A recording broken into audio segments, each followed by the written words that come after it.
Kosan.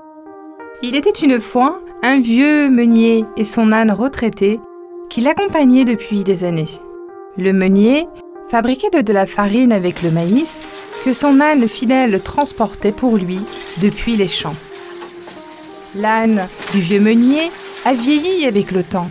Il était incapable de porter le maïs jusqu'au moulin. Mais le meunier avait encore besoin d'un âne fort, puissant et jeune. Bien que cela le contrariait beaucoup, il savait qu'il était temps de se séparer de cet âne qui l'avait servi pendant tout ce temps. Tu es très vieux maintenant, et mes charges sont lourdes. Regarde comme tu te débats quand tu portes le maïs au moulin, malheureusement. Je dois te libérer maintenant. J'ai plutôt besoin d'un jeune âne pour m'aider, mais à mon avis, il n'y a pas lieu de s'énerver. Tu as toujours dit que tu avais une belle voix et que tu voulais faire partie d'un groupe. Voici ta chance. Après-demain, tu pourras réaliser tes rêves. Le lendemain, il se dirigea vers la ville de Berne.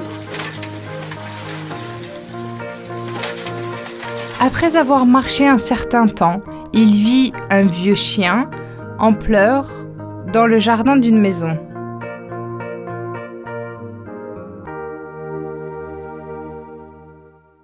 Qu'est-ce qui se passe, frère chien? Pourquoi pleures-tu?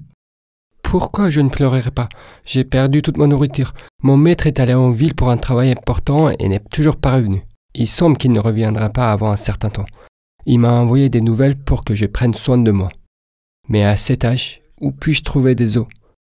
Que je vais faire maintenant? Je suis très triste pour vous, mais il n'y a pas besoin de pleurer. Je pense que c'est une chance pour toi de commencer une nouvelle vie. Qu'est-ce que tu veux dire? Je suis dans la même situation que toi. Alors je commence une nouvelle vie. Je vais à Brême. Je vais monter un groupe. Si tu veux, tu peux jouer de la batterie dans mon groupe. Le petit chien accepta avec joie la proposition de l'âne et ils prirent la route ensemble. Peu de temps s'était écoulé lorsqu'ils tombèrent dans une vieille chatte grincheuse dans un autre jardin au coin d'une porte de jardin. Quand ils la virent ainsi, par curiosité, ils lui demandèrent « Hé, ma sœur la chatte, qu'est-ce qui t'arrive? Pourquoi es-tu si renfrognée? » Oh, j'étais une chatte si joyeuse. J'avais l'habitude de courir dans le jardin et de grimper aux arbres.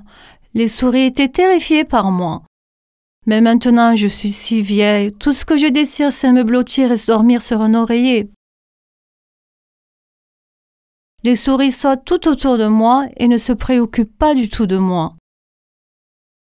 Pour cette raison, mon propriétaire m'a dit qu'il allait prendre une nouvelle chatte plus jeune. Je comprends.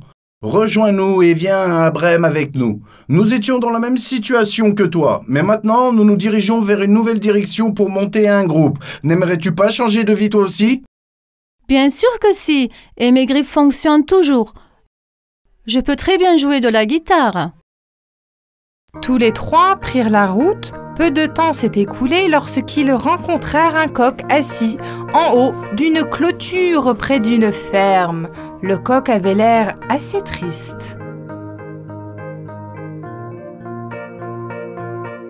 Salut coq, comment vas-tu? Je suis si triste. Même si j'aime chanter, je suis devenu très vieux et je ne peux pas réveiller mes maîtres tout le matin. Je suis toujours en retard. Ils ne m'emmènent même plus dans le poulet. Tu es exactement l'ami que nous recherchons. Nous partons sur la route pour commencer une nouvelle vie, être dans un groupe. Nous n'avons pas encore de chanteur. Veux-tu en être un? Viens avec nous à Brême, commencez votre nouvelle vie.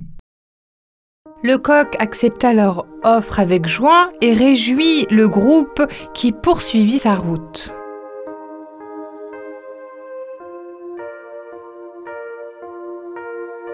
Ils ont marché pendant un certain temps. Il commençait à faire nuit et il était très fatigué. Ils décidèrent de se reposer sous un arbre. Le coq et la chatte grimpèrent en haut de l'arbre. Le chien et l'âne se couchèrent dessous. Comme ils avaient très faim, ils n'arrivaient pas à dormir. alors qu'ils demandaient comme ils allaient passer la nuit dans un endroit qu'ils ne connaissaient pas du tout. Cocorico! Je vois une maison devant moi. Je peux voir des lumières venant de la fenêtre. Ils doivent avoir de la nourriture. Je pense que nous pouvons remplir nos ventres et nous reposer là-bas. Allons-y! Ils coururent jusqu'à la maison. L'âne a penché sa tête vers la fenêtre et a décrit à ses amis ce qu'il a vu.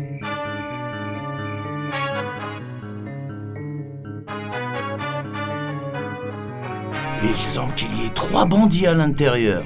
Et ils sont armés. Il y a beaucoup de nourriture sur la table. De plus, ils ont de l'argent et des bijoux.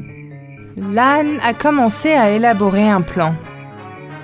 Si nous voulons rentrer dans la maison et se remplir le ventre, on doit effrayer les bandits. Ok, je l'ai. Voici le plan. Frère chien, tu montes sur mon dos. Sœur chatte, tu montes sur le chien. Et coq, tu nous montes sur nous tous. Je vais compter jusqu'à 3. Quand je dirai 3, nous allons tous crier en même temps. D'accord ? 1, 2, 3.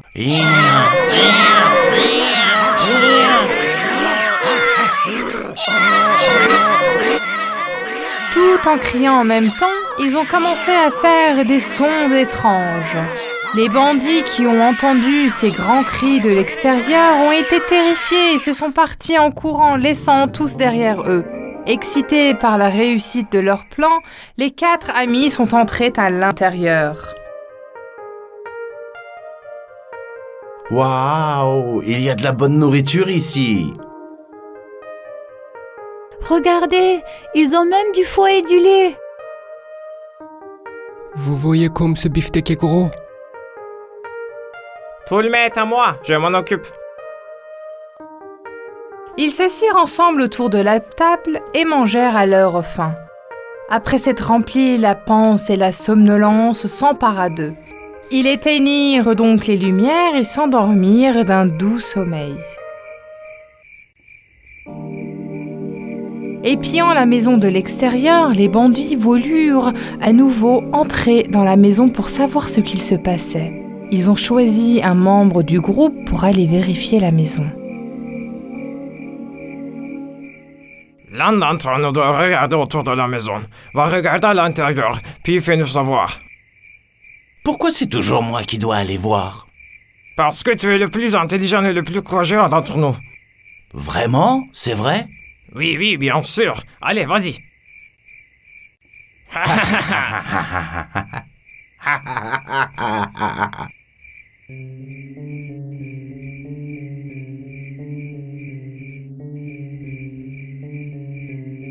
Le bandit qui est allé à la maison a ouvert la porte et s'est faufilé à l'intérieur. Dans le noir, le bandit a pensé que les yeux de la chatte étaient du feu. Comme il faisait froid dehors, alors qu'à se réchauffer, la chatte a saisi l'occasion et s'est jetée sur la tête du bandit en le griffant et en le battant. Alors que les bandits essayaient de s'échapper, le chien, couché près de la porte, a mordu la jambe du bandit. L'âne, qui avait tout observé jusqu'à présent, donna un vieux coup de pied au bandit. À ce moment-là, le coq ne cessa de chanter.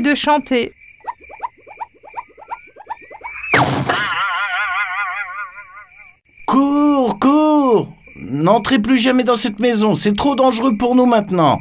Il y a d'horribles créatures à l'intérieur. Alors que je m'enfuyais, j'ai entendu l'un d'eux crier « Attrape-le vite !» Ainsi, les 4 amis ont fini par avoir une nouvelle maison et de l'argent. Ils allaient souvent à Berme pour donner des concerts.